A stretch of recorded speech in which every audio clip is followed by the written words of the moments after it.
Welcome to fair media. आज आपसे share करेंगे anti Waqf bill protest and demonstrations. ये पूरे मुल्क के मुख्तलिफ इलाकों में चल रहे हैं और आप देख सकते हैं। और दूसरी तरफ all India Muslim personal law board की एक मीटिंग हैदराबाद में बुलाई जा रही है और जिसके बारे में हैदराबाद के एमपी मिस्टर असदुद्दीन ओवैसी अपने MIM कैडर को बुला रहे हैं, MLAs को, और वो जो GW यानी greater Hyderabad municipal corporation limits में जो कॉरपोरेटर्स है और उनका नेटवर्क है और पार्टी मेंबर्स है और जितने भी उनके नेटवर्क में है वो लोग को 14 तारीख यानी कल सुबह 10:30 से 11 बजे तक ऑफिस में अटेंडेंस या फिर हाजिर होने की बात कही है। और वो मीटिंग अहम मीटिंग बुलाई जा रही है और आप उनका बयान सुन सकते हैं यहाँ पर। बिस्मिल्लाहिर्रहमानिर्रहीम, अस्सलाम वालेकुम वरहमतुल्लाहि वबरकातुहू। ये इत्तला मैं तमाम मजलिस इत्तेहाद मुस्लिमीन के अरकान असम्बली, अरकान सदर मुतमदीन जो हैदराबाद और सिकंदराबाद के हैं और अरकान बल्दिया को और तमाम सरगम अरकान को दे रहा हूँ कि इंशाअल्लाह ताला 14 तारीख़ के दिन 14 अप्रैल के दिन दारुस्सलाम में शहर हैदराबाद और सिकंदराबाद के तमाम अरकान बल्दिया की, सदर मुतमदीन की, सरगम अरकान की, अरकान असम्बली के साथ एक मीटिंग है और उस मीटिंग में सुबह 11 बजे दारुस्सलाम मुनक़्क़द की जा रही है। मेरी आपसे गुजारिश है कि इस मीटिंग में शिरकत करिए, क्योंकि आप जानते हैं कि 19 अप्रैल को all India Muslim personal law board की जानिब से जनाब मौलाना खालिद सैफुल्लाह रहमानी साहब जो सदर है all India Muslim personal law board के, उनकी क़यादत में और सदारत में एक जलसा होने जा रहा है। उसकी तैयारी के सिलसिले में आप तमाम से मेरी गुजारिश है कि ठीक 11 बजे दारुस्सलाम में इस मीटिंग की शुरुआत होगी। आप 10:30 बजे तक दारुस्सलाम पहुँचिए। अस्सलाम वालेकुम। और ये इस मीटिंग को हैदराबाद अपने दारुस्सलाम में बुलाने की अहम वजह और इस महीने की 19 के दिन जो protest rally all India Muslim personal law board के जानिब से जो करने वाले हैं या फिर कराए जाने वाले हैं, ये all India Muslim personal law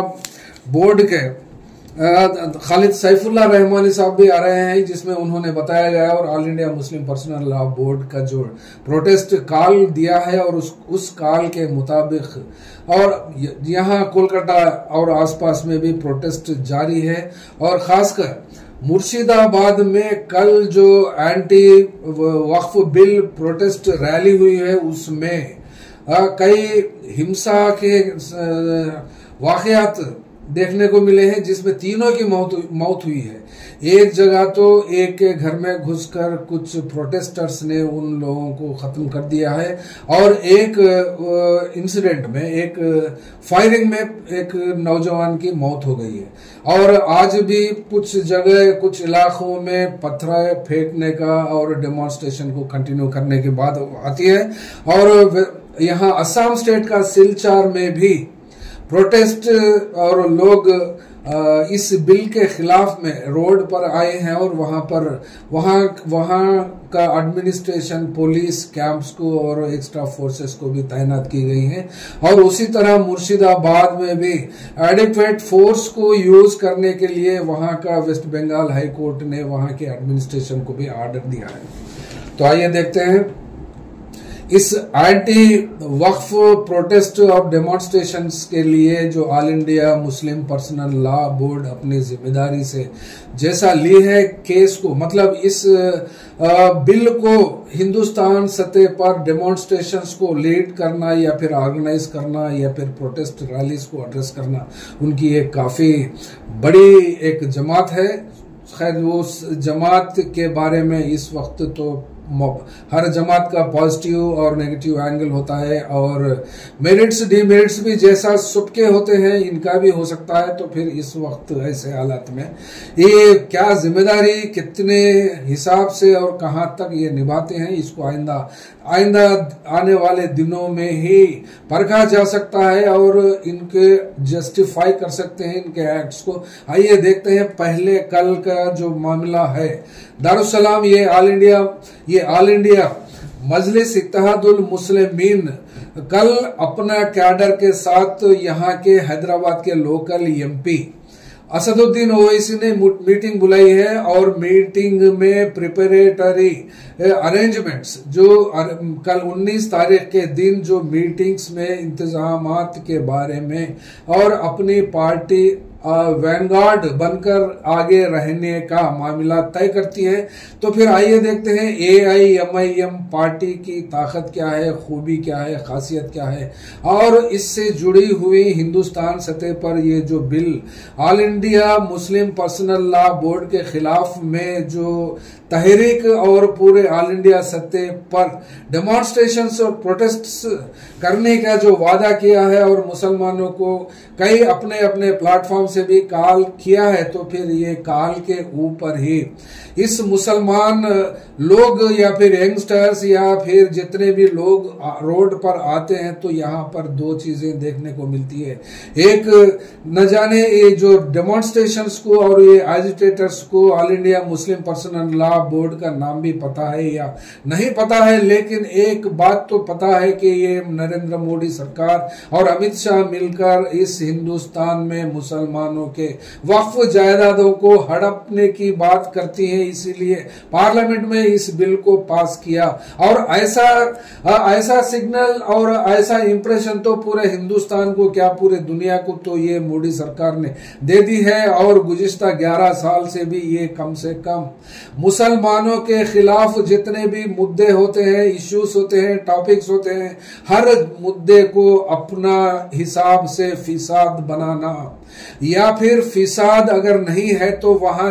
फिसाद फैलने की या फिर फिसाद बनने के मुद्दों को पकड़ना और उन जड़ों को अपना खाद डालना और उसके बाद में अधिकार लेने का, यानी वहां गद्दी संभालने का MLAs हो, MPs हो या फिर कारपोरेटर्स हो, even at the municipal level, वो लोग को वही चाहिए और उसका स्वाद लेना बीजेपी का मंशा,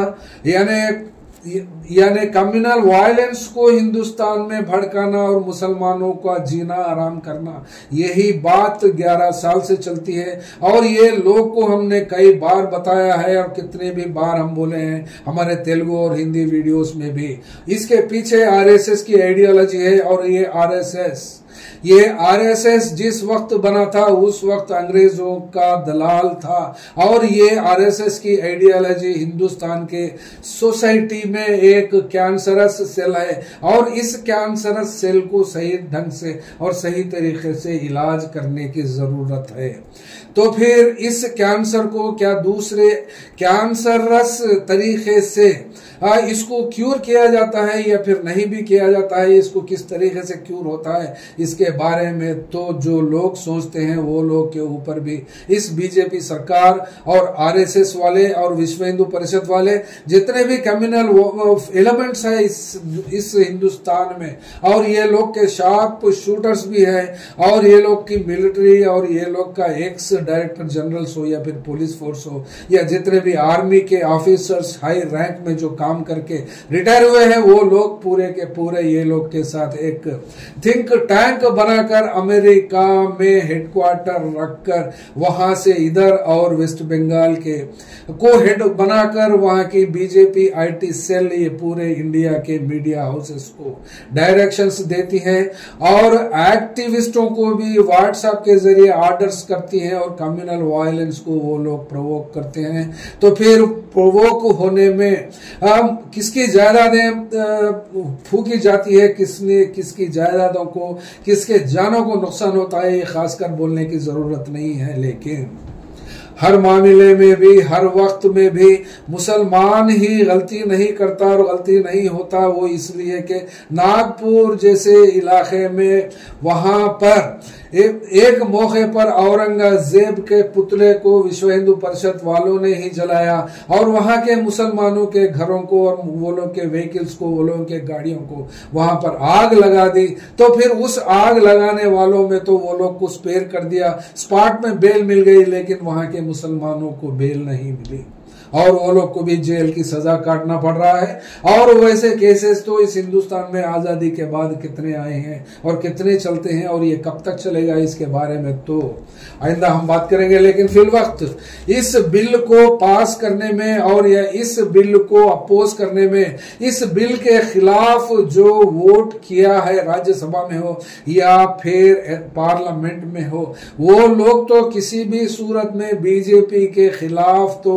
इस एंटी वक्फ बिल प्रोटेस्ट और डेमोन्स्ट्रेशंस में या फिर रैलीज में या फिर धरनास में तो हिस्सा लेते ही जरूर है। लेकिन इसको लीड करना, इसको चलाना और इसको पीसफुल ढंग से इस बिल वापस आने तक हिंदुस्तान सतह पर इसको सक्सेसफुल तरीके से कम नुकसान के हिसाब से अगर चलाना है तो कैसा चलाया जाए, इसके ऊपर आइए देखते हैं। और इस वक्फ बिल को पास करने वाले के पार्टियां कितनी थी और इस वक्फ बिल को पार्लियामेंट में अपोज करने के पार्टियां कितनी थी और उन पार्टियों में मुसलमान कितने थे। सबसे पहले ये अहम बात, क्योंकि ये मुसलमानों की बात आती है और ये मुसलमान कौम की बात आती है, तो फिर यहाँ पर हम इससे पहले के वीडियोस में भी बताएं कि वक्फ बिलों के पेपर्स और उसको वक्फ को कब किया गया और किसके कंट्रोल में है और इसको ऑक्यूपेशन में कौन है, इसको कौन यूज कर रहा है, इसके पूरे डिटेल्स तो जो दरगाह के खाजी लोग हैं या फिर दरगाहों को चलाते हैं और दरगाहों को या फिर आसुर खानों को या फिर वक्फ के जायदादों को या फिर मसाजिद के लोगों को और इनसे जुड़े हुए लोगों से भी ये गैर जानिब से भी या फिर डायरेक्ट भी ताल्लुक रखता है। तो फिर आइए देखते हैं फर्स्ट कम फर्स्ट कितने एमपीस है,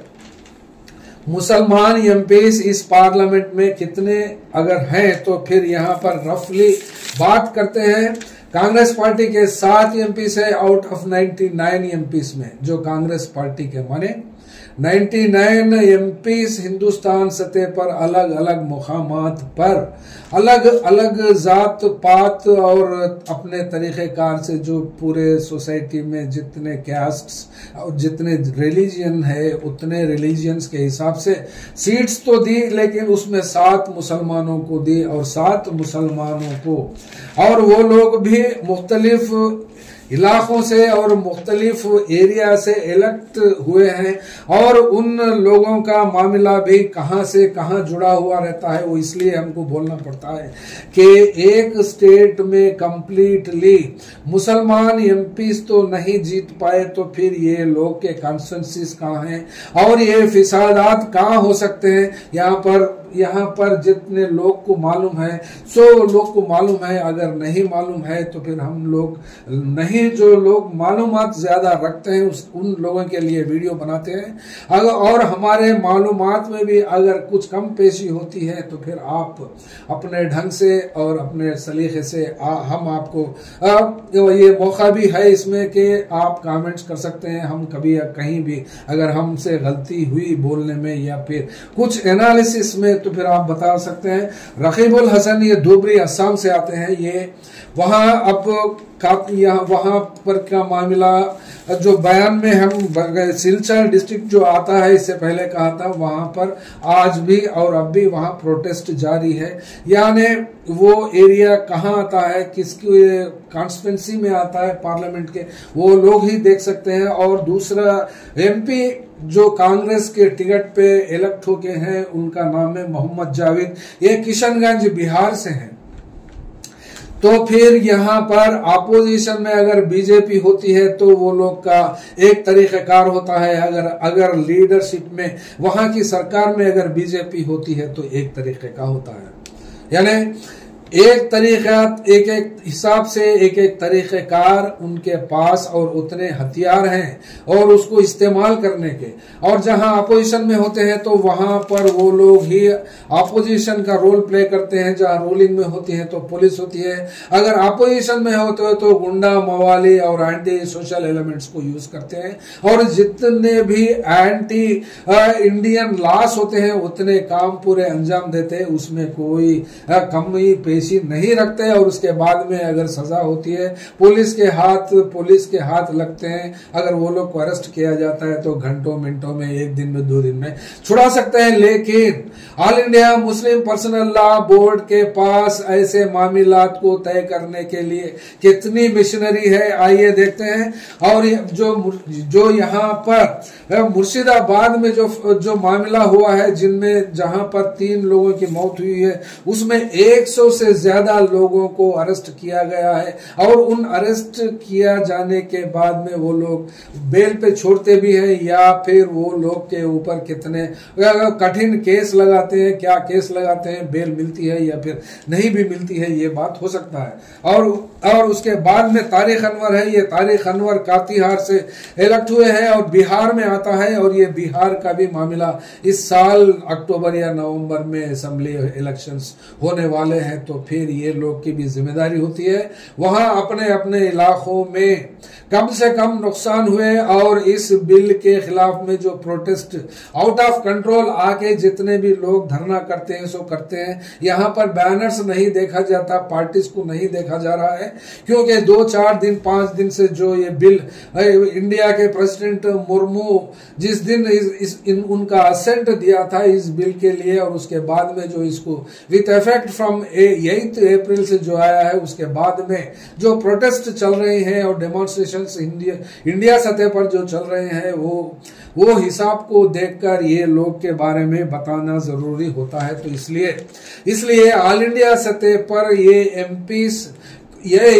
की जिम्मेदारी भी होती है क्या, फिर ये all India Muslim personal law board ये एमपीज के कांटेक्ट में रहकर ये लोग को ये अपना मामला देने से पहले, यानी इंडिया के मुसलमानों को करने से पहले, डेमोन्स्ट्रेशन करने से पहले या रोडों पे बुलाने से पहले ये लोग से कांटेक्ट किया भी है या नहीं किया, ये all India Muslim personal law board ही भी जाने। और उसके बाद में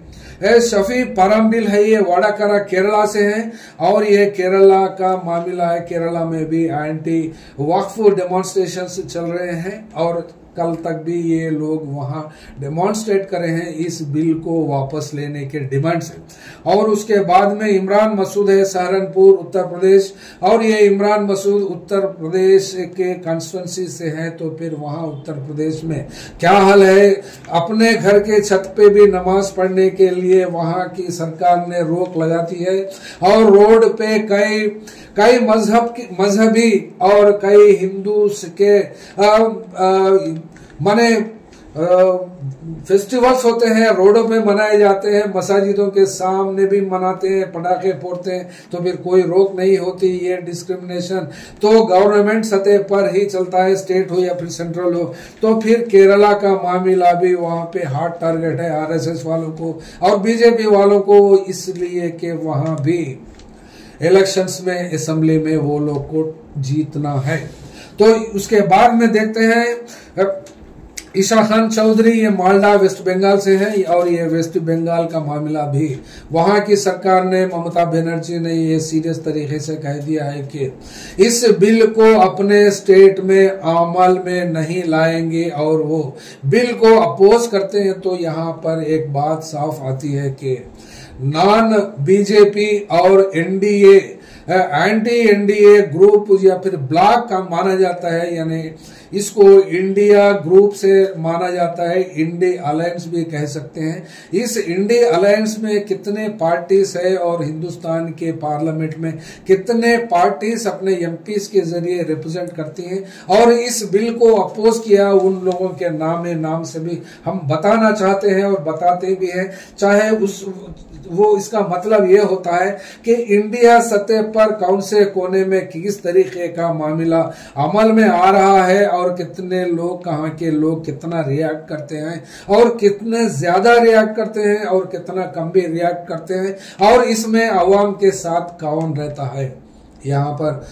गुज़िस्ता 15-20 साल से ये देखने को मिलता है। लीडर चाहे कौन सी भी पार्टी को एक लेबल देखने में तो नेशनल सतह पर हो या स्टेट सतह पर उस पार्टी के बैनर के नीचे तो काम करते हैं, लेकिन उस पार्टी का नाम रहता है। लेकिन जो कैडर के साथ जो लीडर हो या फिर वहां का कैडर हो जो अवाम के साथ जुड़कर रहता है, वो लोग को नेक्स्ट कौन सा भी लोकल इलेक्शन हो या फिर पार्लियामेंट का जनरल इलेक्शन हो तो फिर उसके साथ वहां के लोग जुड़ने से पीछे नहीं हटते। ये एक इम्पॉर्टेंट बात इस हालात में, इस हिंदुस्तान में जो भी पार्टी से जो भी आदमी जुड़ा हुआ है, उसका लीडर हो या उसका कैडर हो, उसका मेंबर हो, वो इलाके में अगर कोई एक्टिव है और कोई एक्टिव काम कर रहा है तो उससे जुड़ने में लोगों को कोई परहेज करते हुए नहीं दिखा और आइंदा भी दिखने की उम्मीद भी नहीं है कि क्योंकि पार्टी का बैनर अलग होता है स्टेट सतह पर और नेशनल सतह पर और लोकल सतह पर। वहां पर एक दूसरे से मिलजुल करके रहने की बात आती है तो फिर यहाँ पर कम्युनल हार्मोनी को बरकरार रखने की जरूरत होती है। चाहे पार्टी कितनी जहरीली हो या फिर कैंसरस हो, उस आदमी को पहचानना चाहिए और एक्टिव रखना चाहिए। वो इसलिए कि मुसलमान का हो या दुश्मन या दोस्त, हर तरीके से उस इलाकों में नजर रहनी चाहिए उन लोगों पर। और नेक्स्ट बात करते हैं मोहम्मद हमदुल्ला सईद। ये लक्षद्वीप है, ये आइलैंड है, ये आइलैंड के वहां के पीसीसी यानी उस प्रदेश के अध्यक्ष कांग्रेस पार्टी के हैं। ये कांग्रेस पार्टी सिर्फ और सिर्फ अपनी पार्टी से जो टिकट्स जितने भी दिए थे वो उतने टिकट्स में कितने हारे हैं, लेकिन जीत कर तो इस वक्त पार्लियामेंट में 7 सीट कांग्रेस के हैं। तो फिर नेक्स्ट आते हैं, नेक्स्ट तृणमूल कांग्रेस के से एमपी 5 है जो वेस्ट बंगाल में हॉट मामला चलता है, क्योंकि वहां पर जो मामला कल देखने को मिला है उस हिसाब से मुर्शिदाबाद का भी वहां की कॉन्स्टिट्यूंसी है ये, और वहां की कॉन्स्टिट्यूंसी में खलीलुर रहमान ये जहांगीरपुर से है। ये जहांगीरपुर के बाद में पठान यूसुफ है बरहमपुर। ये वेस्ट बंगाल में 5 सीटें हैं। तो फिर यहाँ पर इसको पढ़ने में जहां एमपी मुस्लिम होते हैं तो फिर वहां कम्युनल वायलेंस करने में आरएसएस वालों का हाथ होता है, या फिर बजरंग दल वाले भी हो सकते हैं, या फिर विश्व हिंदू परिषद भी हो सकते हैं। वो इसलिए कि वहां के एमपी को नाकाम करना और वहां के एमपी को बदनाम करना और उस एमपी के खिलाफ में वहां के सोसाइटी को वोट्स के लिए पोलराइज करना और नेक्स्ट इलेक्शंस के लिए अब से ही वहां पर अपने जड़ें बनाना, जड़ें मजबूत करना और जड़ें मजबूत करके फिर वहां का रिजल्ट अपने फायदे के लिए निकालना, ये तो होता है। तो फिर वेस्ट बंगाल में नेक्स्ट यूसुफ पठान है, ये बहरमपुर के हैं, और उसके बाद में ये अबू ताहिर खान है मुर्शिदाबाद के। यहाँ जो बात होती है ये मुर्शिदाबाद की होती है। तो फिर इनका मामला, इन्होंने कितने लोगों से किस तरीके से वहां पर पब्लिक से अपना इंटरफेस और अपना इंटरेक्शन रखा है और किस तरीके से वहां के लोग को अपनी पार्टी का मामला हो या फिर मुसलमानों को हो इस बिल के ताल्लुक से, जबकि उनके पार्टी ने ही पार्लियामेंट में इसका बायकॉट कर दिया है, वोट नहीं डाले हैं। तो फिर वो इस मामले को वो अगर डायरेक्टली वहां के लोग से मीटिंग करना या फिर पीसफुल तरीके से अगर डेमोन्स्ट्रेट करना, और अपनी सरकार ही तो वहां पर चीफ मिनिस्टर उनकी ही पार्टी का है, तो फिर बड़ी जिम्मेदारी वेस्ट बंगाल के लोगों की और वेस्ट बंगाल के एमपीज की होती है। तो फिर यहाँ पर गौर करने की बात और भी आती है कि नूरुल इस्लाम है, और इसके नूरुल इस्लाम ये बसीरहाट कॉन्स्टिट्यूंसी से आते हैं, और ये बसीरहाट भी तृणमूल कांग्रेस पार्टी से ताल्लुक रखते हैं। तो फिर यहाँ पर पार्टी की बात इसलिए करते हैं कि जो मुसलमान को टिकट देते हैं तो फिर उसमें जीतने की टिकट अलग होती है या फिर हारने की टिकट भी अलग होती है। तो फिर जीत कर जो आए हैं वो लोग कोई सिकंदर माने जाते हैं और पार्लियामेंट में वो लोग की आवाज ही सुनी जाती है। तो फिर इसलिए अपने अपने कॉन्स्टिट्यूंसी के लोगों से राब्ता रखने की सख्त जरूरत होती है। वो इसलिए कि जो लीडर इंटरेक्शन में पब्लिक से ज्यादा रैपोर्ट में रहता है वो वैसे लीडर को ही लीडर माना जाता है। और जो लीडर का एक्सेस नहीं होता आवाम के लिए तो फिर वो लीडर नहीं रहता, चाहे कम्युनिस्ट पार्टी हो या फिर चाहे कांग्रेस पार्टी हो या फिर टीडीपी पार्टी हो या फिर वाईएसआरसीपी हो, जितने भी पार्टी हो। ये इस वीडियो में पूरे पार्टीज के बारे में बात करेंगे। और लास्ट में all India Muslim personal law board को कौन लीड कर रहा है और कौन लीड करना चाहिए, और ये all India Muslim personal law board के जितने भी मेंबर्स हैं वो लोग भी कहां से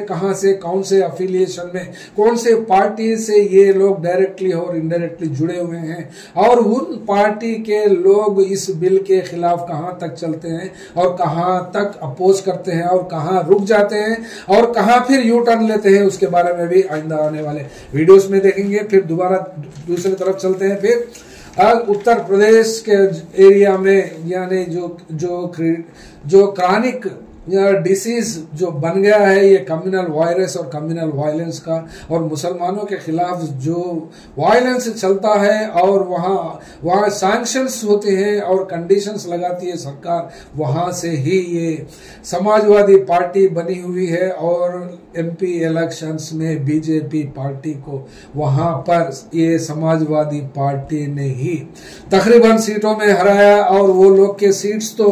उत्तर प्रदेश में समाजवादी पार्टी के 37 सीट्स हैं और इन 37 सीट्स में मुसलमानों को जो दिए हैं वो 4 सीटें हैं। दिए सो कितने हैं वो अलग चीज है, लेकिन जीते सो लोग तो मुसलमान एमपीज 5 रहने की वजह से Uttar Pradesh tough and tough वहां का एरिया होने से ये लोग की जिम्मेदारी भी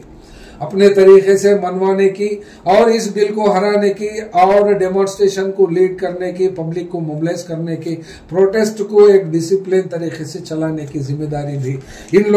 लोगों की होती है। तो फिर उसके बाद में वहां की बात आती है। इकरा चौधरी खैराना से हैं और मुहिबुल्लाह रामपुर से हैं और अफजल अंसारी गाजीपुर और जियाउर रहमान सांबल से हैं। और इन उत्तर प्रदेश के ये एमपी इकरा हसन तो काफी मीडिया में वायरल रहती हैं और इनके ताल्लुकात और इनके कॉन्स्टिट्यूंसी में लोगों से मीटिंग करते हुए या फिर एक सेलिब्रिटी के तौर पर वहां पर तो ये अपना आइडेंटिटी और अपना प्रेजेंस तो बरकरार रखती हैं, लेकिन वहां के लोगों से कितना रखती हैं। और एमपी बनने के बाद खासकर यहाँ पर बात करते हैं, एमपी बनने से पहले एक तरीक़ेकार होता है लीडरों का, और एमपी बनने के बाद किसी न किसी तरीके से उसका अलाइनेशन होता है, वो अवाम से दूर होते हैं, अवाम का इंटरेक्शन में कट हो जाते हैं और अवाम से सुनना पसंद नहीं करते और अवाम से मिलना भी पसंद नहीं करते। वो इसलिए कि अपना इन्वेस्टमेंट जीतने के लिए जो लगता है उस इन्वेस्टमेंट को फिर रिकलेक्ट कर लेने, उससे ज्यादा कमाई करने में बनाते हैं, अपना वक्त बिताते हैं और उस कमाई का जरिया भी बना लेते हैं। तो फिर इन हिसाबात में कौन सा एमपी कितने पानी में होता है और इसका रिकॉर्ड तो वो लोग जिस वक्त नॉमिनेशन फाइल करते हैं उस वक्त ही उसका पता चलता है। और उसके बाद में अफजल अंसारी गाजीपुर और उसके बाद में जियाउर रहमान सांबल से है। और उसके बाद में यहाँ पर खासकर बात देखने को मिलती है इस 2024 के पार्लियामेंट इलेक्शन में Indian union of Muslim league. Note कीजिए ये केरला से है और इस केरला में Indian union of Muslim league ये इंडिया अलायंस में एक हिस्सा है, यानी ये पार्टी को इंडिया अलायंस में लिया गया है और इंडिया अलायंस में एक गुट बनकर एक पार्टी अलायंस में एक हिस्सा बनकर रही है। और ये इनको 3 सीटें मिली हैं और ये 3 सीटें भी केरला से है। वो इसलिए है कि केरला में भी मुस्लिम के ऊपर एंटी मुस्लिम और एंटी क्रिश्चियन एंटी कम्युनिस्ट ये बैशन देखने को वहां पर मिलता है। ये ग्राउंड रियलिटी है केरला का मॉडल बनने में और उस मॉडल को हिंदुस्तान सतह पर हराने के लिए बीजेपी का सारा संघ परिवार, आरएसएस और विश्व हिंदू परिषद जैसे ऑर्गेनाइजेशंस कंप्लीटली डायरेक्टली और इनडायरेक्टली केरला में कॉन्सेंट्रेट करके रहे हैं और वहां की पिनराई विजयन की सरकार को और स्कैंडलस गेम्स में ब्लेम करना तो मामला चलता ही है सियासत में, वैसे उस तरीके का मामला उनके बेटी के ऊपर भी वैसे एलिगेशंस आ रहे हैं। और यहाँ पर हार्ड टारगेट, एक मार में 3 टुकड़े का मामला आता है। इस वक्फ बिल को पास करके एक्ट बनाने में कम्युनिस्ट सरकारें और मुस्लिम और क्रिश्चियन भी इस बिल के खिलाफ में रहने से वो हॉट टारगेट हो गया है। और इसके बाद देखते हैं, नेक्स्ट आती है बात, तो फिर नेशनल कॉन्फ्रेंस है। इसके बाद में नेशनल कॉन्फ्रेंस के 2 एमपीस हैं और 2 एमपीस में तो वहां के फारूक अब्दुल्ला और उसके बाद में जो इलेक्शन कश्मीर में हुआ है वहां इंजीनियर राशिद जीते हैं और वहां से और दूसरे लड़क से भी मोहम्मद हनीफा जीते हैं। और ये एमपीस और बाकी के जो लोग आते हैं ये पूरे 24 एमपीस हैं और ये 24 यानी हम पूरे नाम तो नहीं ले पाए, लेकिन इसके बाद में एक गठबंधन, एक एनडीए और जिसमें बीजेपी का साथ दिया और बीजेपी का साथ नहीं दिया, इस बिल को अपोज किया और उसको वोटिंग नहीं की, वैसे लोगों की लिस्ट भी एक बार देखते हैं यहाँ पर। यानी इंडिया गठबंधन में कौन से पार्टीज है और कौन से पार्टीज नहीं है। और यहाँ पर जो हैदराबाद में 19 तारीख के दिन जो protest program all India Muslim personal law board का जो होने जा रहा है और उसके बारे में कल 14 तारीख के दिन दारुस्सलाम में असदुद्दीन ओवैसी ने एक मीटिंग बुलाई है OMIM के कैडर को, ताकि 19 तारीख के दिन जो प्रोटेस्ट प्रोग्राम को करने वाले हैं दारुस्सलाम के अंदर, उसके ऊपर डिस्कशन करने के लिए बुला रहे हैं। ये मामला ऐसा माना जाता है। तो फिर इसमें एनडीए के 293 सीट्स हैं, इसमें बीजेपी 240,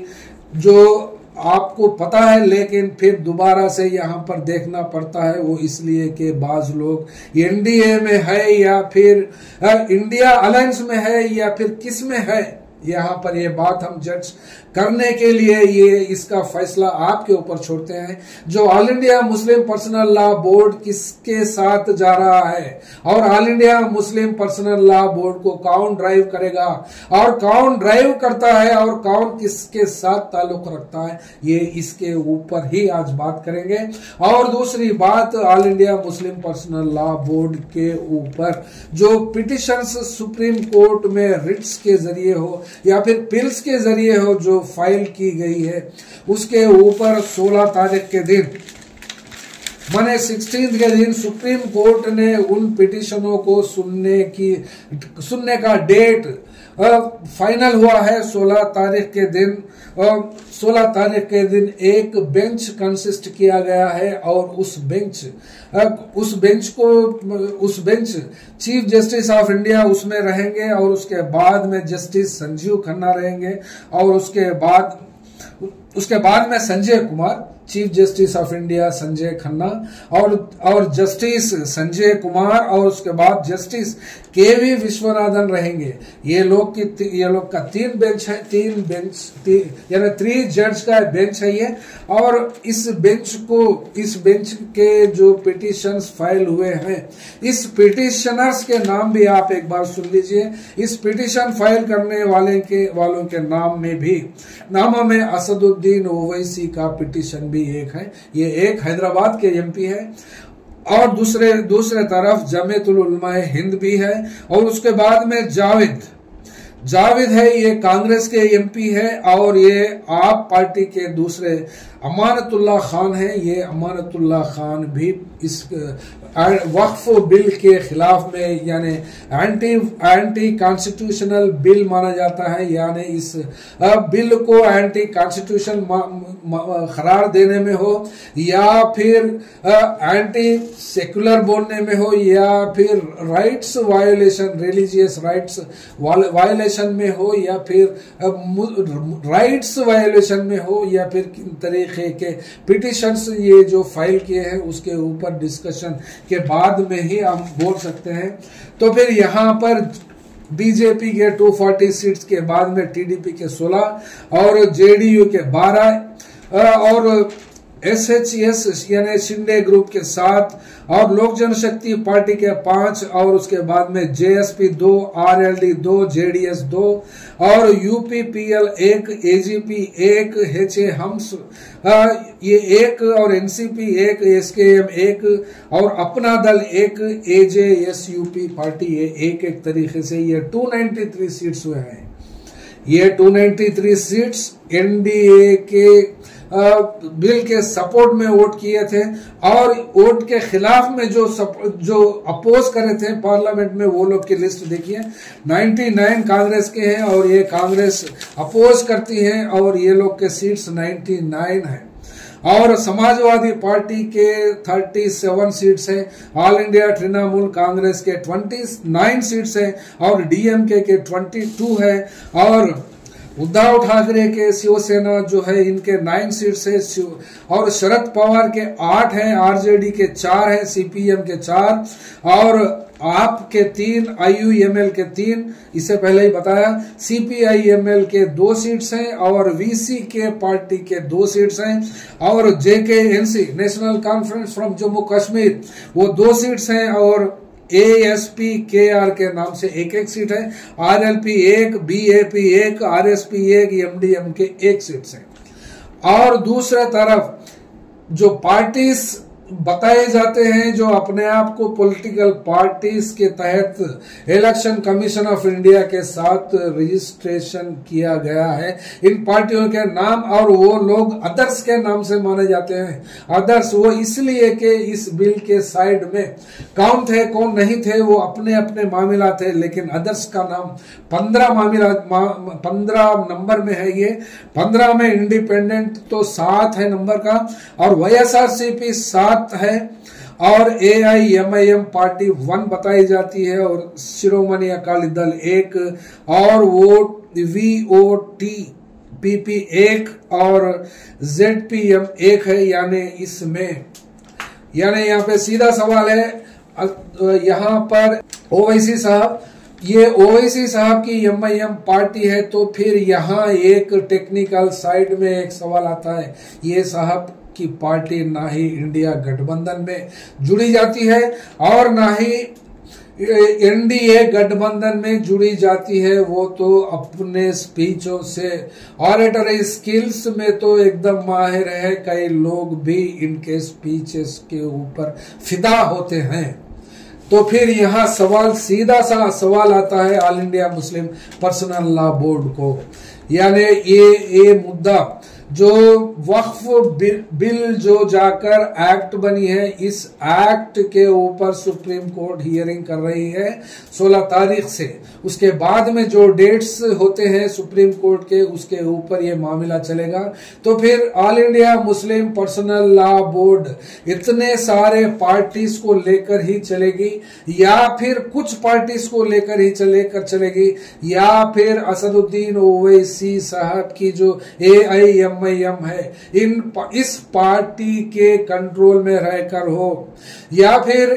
इस पार्टी के डायरेक्शन में हो या फिर इस पार्टी के प्रेशर में होकर चलती है या चलाते हैं। तो फिर हिंदुस्तान के मुसलमान को all India Muslim personal law board की बात अगर चलती है, सुनती है, सुनना चाहिए तो फिर all India Muslim personal law board के जरिए से क्या फिर असदुद्दीन ओवैसी की ऑल इंडिया मजलिस इत्तेहादुल मुस्लिमीन पूरे हिंदुस्तान के मुसलमानों को अपनी पार्टी के तरफ खींचने का मुद्दा क्या इनको मिला है? इस एंटी वक्फ प्रोटेस्ट और डेमोन्स्ट्रेशंस को एमआईएम पार्टी को ताकतवर बनाने में हिंदुस्तान सतह पर इसको यूज करेंगे या फिर ईमानदारी से इस बिल को विथड्रॉ करने में और नॉन पॉलिटिकल रहकर और पॉलिटिकल इंटरेस्ट से ना ही जुड़कर कौम के लोग की भलाई या फिर मुसलमान लोगों की भलाई के तरीके से काम करेंगे या फिर पार्टीशन पॉलिटिशियन बनेंगे, ये फैसला हम तो नहीं ले सकते। लेकिन गुज़िश्ता हिस्ट्री में तो अगर देखते हैं तो हम कई वीडियोस भी बनाए हैं और आइंदा भी बनाएंगे इस मूवमेंट को लेके चलने में। All India Muslim personal law board India alliance के एमपीज के साथ मिलकर वो लोग से डिस्कस करके इंडिया सतह पर जो बिल के खिलाफ प्रोटेस्ट करते हैं वो लोग के साथ चलेंगे या फिर all India Muslim personal law board को पूरे का पूरा एज ए होल टोटली यहाँ पर AIMIM पार्टी के साथ चलेंगे। ये फैसला AIMIM वाले ले सकते हैं या फिर all India Muslim personal law board वाले भी ले सकते हैं और ये पॉलिटिकल पार्टीज वाले भी ले सकते हैं और इस हिंदुस्तान की आवाम भी ले सकती है। वो इसलिए कि 14 तारीख के दिन all India Muslim personal law board के जो प्रोटेस्ट प्रोग्राम है वो दारुस्सलाम जो ऑल इंडिया मजलिस इत्तेहादुल मुस्लिमीन के पार्टी में होने जा रहा है। खैर मुकाम किसका भी हो, कैसा भी हो, क्या भी हो, उसका मायने मतलब तो देखा नहीं जाता, लेकिन कुछ अरसे के बाद तो जरूर देखा जाता है ये चाल किधर चलती है और ये all India Muslim personal law board का कदम किस तरफ